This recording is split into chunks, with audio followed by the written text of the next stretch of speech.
Welcome back to Photoshop for photographers, and today we're going to take a look at 4 different ways to sharpen your images inside of Photoshop.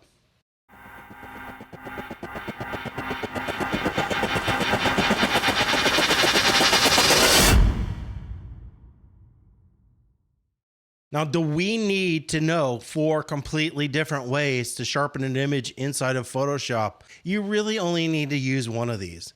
2 of these are very easy. 2 of them are a little more complicated. The more complicated ones I actually use as an action, and I don't use those that often. I usually just stick for the tried, true, and simple things that I've been using over years. You'd be better off getting used to and good at just one aspect versus than trying to master all 4 of these. So let's take an image. This is my Beagle Jack. And we've just kind of toned him and edited it, and notice we've got a whole bunch of different layers. Now, the first thing you should know, when sharpening, you can't sharpen one of these adjustment layers. It needs to be an image layer. So usually at this point, I save this file out as a PSD. And I even have an action to do the next part. After I've saved the image as a PSD, the easiest thing to do is really go layer flatten image, because most likely you're going to output this either to be printed or to be used on the web. Those are usually basically the 2 things that you're going to be doing. And so by flattening the image, it's not really doing anything bad, because you're going to end up flattening it anyways, because you're either going to be saving it for a printed file, and no print shop is going to take a whole bunch of different layers. They just want one single file. And when you save something as a JPEG, it has to be a flattened image, so it won't matter. So I'm just going to go ahead and flatten the image. It is important to remember, and we did this before when sharpening an image, remember, you must resize the image to how it's going to be outputted. So what we're going to do is we're going to come in here and go to image size, and we will make this 2000 pixels. So we're going to save this at 2000 pixels, and we're going to go ahead and hit OK. And so we've resized this image to 2000 pixels. We're going to go ahead and close this window. Now you'll notice up here, we are at 67.7% of this image.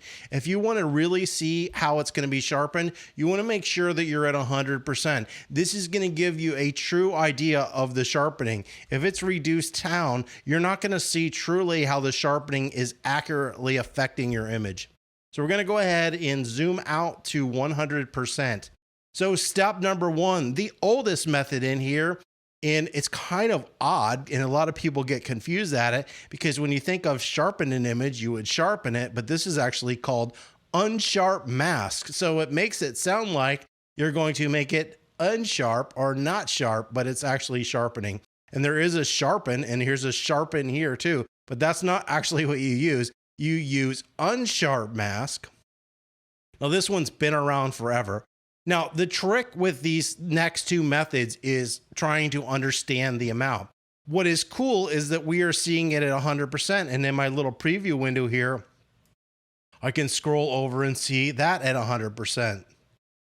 And as I increase the amount, I can see the sharpening here. And as I decrease the amount, I can see it here, and I can see it here. And because it's 100%, it's giving me an accurate display of how much my image is getting sharpened. Now, what is good, after you do this for a long time, I don't even have to look at this stuff. I don't need to have my image at 100%, because most of the time, if I'm outputting something for the web or for print, I've done it so many times I actually know what the settings are. And you can see I've already got some settings here. So we're going to go ahead and we are going to boost this up, because it's a little bit higher than what I normally do. And we're going to make this 40%, and that looks pretty good for sharpening an image. The main reason that you have to sharpen an image is most cameras come with an anti-aliasing filter.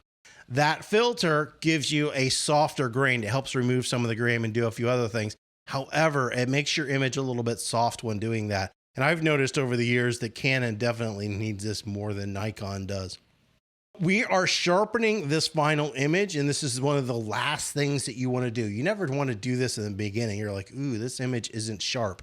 If you have an image that's out of focus and you try to sharpen it, it might sharpen it a little bit, but it's always going to be out of focus. But you definitely aren't going to save yourself a lot of times by over sharpening an image. You just want to make sure in the first place that you actually get that thing in focus. An in focus image is always going to be more beneficial. So radius is the amount around the pixels that it's going to do it. So I usually set mine at 1 or 1.5. And then thresholds. And so for this, I'm going to go ahead and hit OK. And I'm going to kind of give you an idea what they mean by thresholds. Let's actually go back to the image. So in an image, what sharpening is doing, it's making a highlight on one side of a pixel and the other side of the pixel darker. So if you have a pixel on the left side, it's making a highlight, and then on the right side, it's making it darker. Or vice versa, it's making this side lighter, this side darker. So basically what it's doing is increasing the contrast. Well, a lot of times, like in the sky, you don't need to sharpen the sky. The sky should be soft. There's no detail there. We just want to sharpen where we see this detail in our image. We don't want to actually sharpen these areas. What you're looking for are edges with high contrast. Right here, where it's really dark and we've got an edge and then we've got a light. We want to sharpen this edge or any of these little cracks in edges or between the eye or the nose and this. Anything with high contrast is the area that you want to sharpen. What thresholds means is I had my image set at a threshold of 3. So think of it like this. There has to be 3 steps of gray in difference between 2 different areas, meaning that one area has to be around here or one has to be here or greater for it to sharpen that area. Like in facial tones, you don't want your facial tones to be sharpened because then people will have like really sharpened skin and it won't make them look attractive. So when you have tonal values that are similar or close, you don't want to sharpen those areas. You only want to sharpen areas where they're a big difference apart. So if we go back here and we go up to Sharpen Unsharp Mask, the higher you increase the threshold, so if I move this threshold up to 12, it's almost going to have to be a black and a white for the image to get sharpened in this area. Any of these areas where the tonal values are very close to each other aren't going to be sharpened. So as we increase this, the distance between light and dark needs to get greater and greater for the area to be sharpened. The next and newer method is Sharpen Smart Sharpen. Once again, we're going to move this image over here so we can see exactly what's going on. We've got this at 100% and this at 100%, and that is going to help us. Now, a lot of this is at default except for the amount here, and I basically leave the radius and reduce noise at the default. Now, I have noticed that I usually do have to increase my sharpening a little bit more than I do in Unsharp Mask. We're going to leave the radius around 1 to 1.5, reduce noise to about 10, remove lens blur. Now, you do have the option to go into shadows and highlights and further refine this. Truthfully, I don't use it, but feel free to go in there and kind of play around with it and see how it works. I've just never ran into a situation where I've needed to really go this far into sharpening an image, and if I want to take something out, I can always use a mask to paint it out. You would hit OK, and that would sharpen your image. Now, the next two are definitely more complicated in a different way of thinking. So the next one, we're going to do something called the high pass filter. And so I will turn this on and we will do this. So the first thing you're going to do is hit Command J to duplicate your layer. And then you're going to go up to Filter, Other, High Pass.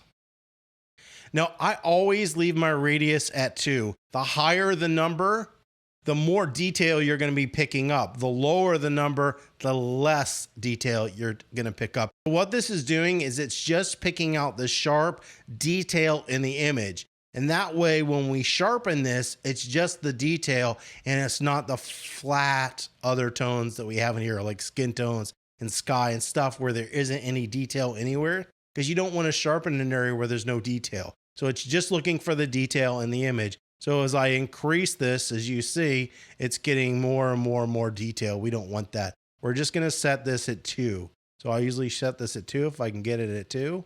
And we're going to, truthfully, I've never used anything other than 2. So we're going to go ahead and hit OK. And then we're going to come up here and we're going to do something that we learned yesterday. We're going to change this to linear light. So you can see, wow, that really sharpened this image a lot. Actually, that's way too much sharpening.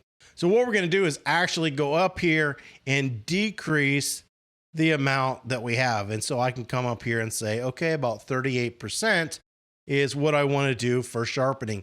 Now, this process also is used sometimes to create dynamic contrast. So remember, sharpening is creating contrast. So this dynamic contrast that's getting created inside of your image is also sharpening it as well. Now, one of the cool things that you can do by doing this method is it always gives us the ability to make a mask.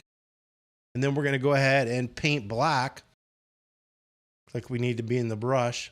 So let's say I want to paint black and I don't want any sharpening out here. I just want it on the dog and the rock, and we won't worry about over there since we can't see it. I can simply just use a mask to paint that out. And that way the sharpening is just happening in the area where there actually is detail, because you don't want to sharpen this anywhere. It's just going to end up pixelating something that you don't want. So we will go ahead and delete that. Now the next one is more complicated, and if you go into any retouching tutorials, you will see this method. This method is called high frequency separation. Now what we're going to do in high frequency separation, it's usually used for retouching an image, but we're going to do the process and then we're going to end up throwing one of the layers away, because all we want is basically what we just created in that high pass layer. So you're going to see it looks very similar. So in this time, we're going to Command J twice. So we want two versions of this. We're going to turn the first one off and select this layer. And now you will understand why, after I do this, I have an action, because it's very tedious and it's not something you'd want to do to sharpen an image. So we're going to take this image and then we're going to blur it. So we want filter, blur, Gaussian blur. Once again, we don't want to do too much. We're just going to do too much. Now, how much you blur depends on how close your subject. This is really tight. You might blur a little bit more, but that looks pretty good. We're just going to blur that just like that. So we've blurred that image. Now we're going to turn this back on and we're going to select the top image. So this gets turned back on, this image. Notice the blur is gone. You're going to go up here to Image, Apply Image. You want to change the layer to layer 1. So what you're looking for in this layer is this blurred layer. If you labeled this blur, it might be easier to find, but you want this blurred layer as your layer, not the top layer, the middle layer.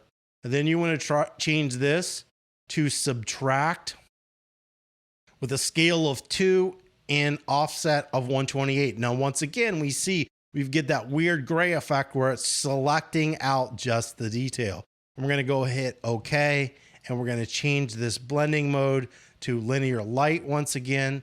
And so there's our sharpening layer. So what we're going to do is we're going to take this layer and dump it because we don't need it anymore. Now this is going to be our sharpening layer. And just like before, we can dial that out to get it to where we want to do it. And if we wanted to paint a mask, we'd easily go in and paint a mask to remove sharpening from areas that we don't want.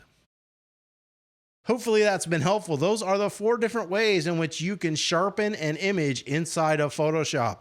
If you have any comments or questions, you can leave those below. And as always, don't forget to subscribe.